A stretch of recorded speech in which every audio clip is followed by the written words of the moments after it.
Candidato, o que seria crime de hermenêutica? Você quer saber? Então vamos estar falando hoje no canal, tá bom? Olá pessoal, seja muito bem-vindo. Sou o professor Michel Vinagre, professor de Direito Penal. Estamos aqui para dar continuidade ao estudo sobre a lei de abuso de autoridade, tá bom? Mas antes, por favor, se você puder, se inscreva no canal aí, curta, se inscreva no canal, compartilhe o link para que nós possamos aí estar abençoando, né, outras pessoas nesse processo aí educacional. Então, hoje a gente está falando aqui para a gente sempre, o leque é bem grande, né, das pessoas que nós alcançamos, né? Se você é um advogado criminalista, um estudante, você tá bem-vindo aí, tá? Então, abre seu vadimeco aí, virtual ou físico, lá na Lei de Abuso de Autoridade, que é a Lei 13.869, ali no artigo 1, parágrafo 2, né? Vai estar falando de forma bem clara que a divergência na interpretação da lei, na interpretação da lei ou na avaliação de fatos e provas não configura abuso de autoridade, tá?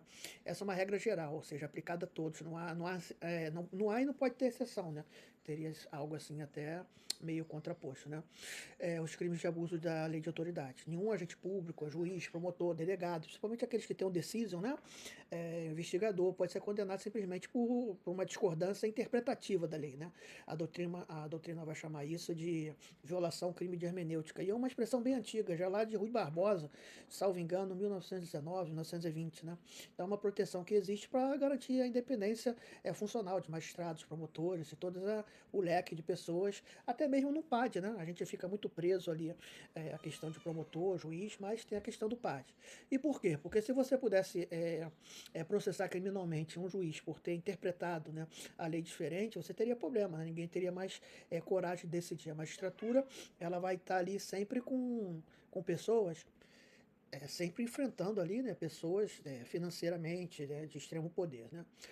Nós temos ali também o enunciado número 2 com esclarecimento, né, do Conselho Nacional de Procurador-Geral e junto com o Grupo Nacional de Coordenação de Núcleos Especializados em Criminal, né, criou o enunciado número 2, que ele vai falar sobre isso, que é a divergência da interpretação da lei na avaliação de fatos e prova, né, salvo quando teratologicamente ela não configurar abuso de autoridade, ela vai estar ali, obviamente, excluindo o dolo, né?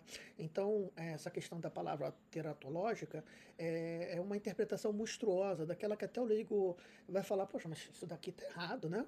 É aberrante, é completamente absurdo, né? Isso não é uma divergência comum, é uma clara manifestação de dolo do agente, né? Algo que viola de forma tão manifesta que qualquer pessoa ali, né, razoável, poderia perceber, até como eu disse, até uma pessoa que não seria. A gente teve um caso aqui no Rio, não sei que data vocês vão me ver, mas a gente está falando aqui em abril de 2026, então acho que foi em março, né? Um desembargador afastado por essas questões, assim, extremamente processuais de qualquer aluno, direito, qualquer pessoa ver, gente, mas como que chegou, né? A essa decisão, né? Então, a gente vai caminhar, né? A gente teve já vários casos reais, tem um caso real aqui, que eu vou dar uma pesquisada se você tiver aí o Google, joga aí, APN 858 do Distrito Federal, né? É lá no STJ, né? O caso da guerra de autoridades. Deixa eu dar uma procurada aqui, no que eu achei, vai estar falando o seguinte, deixa eu até botar o óculos, vai dar uma reflexão, mas a PNF é uma ação penal originária no Superior Tribunal de Justiça, né, relatada pela ministra Maria Tereza de Assis Moura, que investigou supostos crimes de abuso de autoridade, né, cometidos por desembargador. Então, a questão envolveu conduta coercitiva e decisões judiciais contrapostas ao relator. Então, a PNF, em 858, né, a ministra era Maria Tereza de Assis, o MPF entendeu, né, que as decisões, de alguma forma, eram telatológicas e ela é uma decisão muito emblemática que ficou um conflito ali. O desembargador processou também o MPF, né? Então, a norma penal investigada foca no exercício irregular de função. Então, a PNF aqui, que eu estou lendo para vocês, a PN 858, do Distrito Federal, aparece no Google direitinho, ela, ela ela mostra realmente essa questão do crime de hermenêutica, né? É um caso emblemático no STF, né? No STJ, perdão, ele teve o desfecho no STF, que foi em 24 de outubro, mais ou menos, de 2018, houve esse imbróglio aí, cada um interpretando isso. Então, essa questão do crime de hermenêutica, ela não existe, tá? Agora, qual é o limite, né? Primeiro, divergência com razoabilidade, né? Ela é permitida, como eu disse, é a questão teratológica, quando ela extrapola que não pode ter. Então, quando uma divergência ela vai ser permitida, é quando há espaço legítimo de interpretação. Você vê mesmo a própria doutrina, a gente tem coisas assim que parece absurdo, por alguns exemplos, né? Teoria quadpartícipe, teoria bipartícipe. Um dos maiores defensores, até tirar aqui o óculos para não dar reflexo, foi Damásio, né? Então você vê que a questão não é a interpretação, é a forma como isso, de alguma forma, vai ganhar contorno, né? Então, um promotor vai denunciar alguém por furto, né? Porque, dando um exemplo, porque o acusado estava no local do crime apontado com objeto suspeito. Então, ali durante a instrução criminal, você vai chegar à conclusão ali que não era o autor. Quantas vezes que é militante vai ver que o próprio promotor, ele pede absolvição numa questão que ele mesmo denunciou, né, no interior, porque hoje o MP ele tem seus núcleos ali de distribuição, o promotor natural recebe e toca. Mas acontece uma coisa interessante, às vezes o promotor de piso, ele recorre, isso daí fica até mais e o procurador ele vai lá e se manifesta no sentido do não provimento do recurso que o próprio Ministério Público colocou. Então você vê que essa questão é uma questão extremamente nova, né? Um juiz que recebe a denúncia e quando ele também, ele de alguma forma, ele não recebe a denúncia, ou recebe, significa que teve crime, não. Isso daí significa que houve uma divergência, né?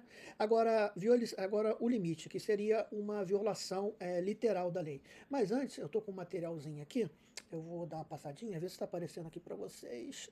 Está aparecendo agora? Tá, né? Então vamos lá. Que é o dossiê de fronteiras legais, né? A vedação, crime de hermenêutica, o limite exato entre a interpretação legítima e o abuso de autoridade, né?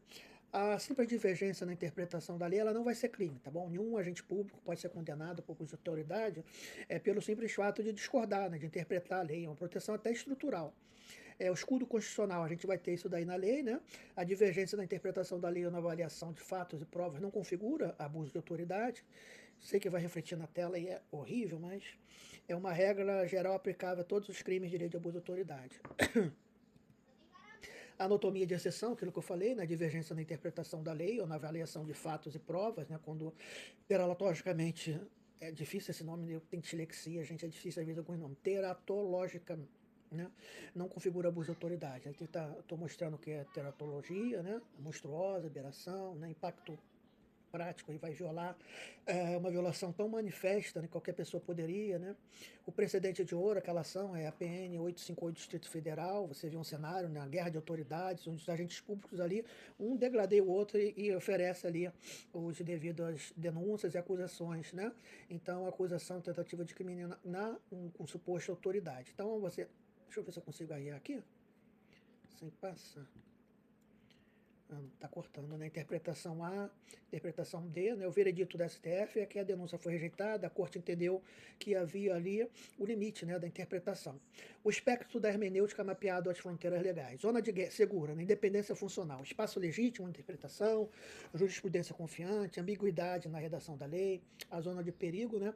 É a violação literal da lei, desobediência à jurisprudência vinculante e decisões teratológicas. Você tem aí a divergência com razoabilidade permitida, né? Um cenário, caso real, o promotor denuncia um indivíduo com base no furto, então o veredito está protegido, né? A justificativa estratégica, tudo aquilo que eu falei, né?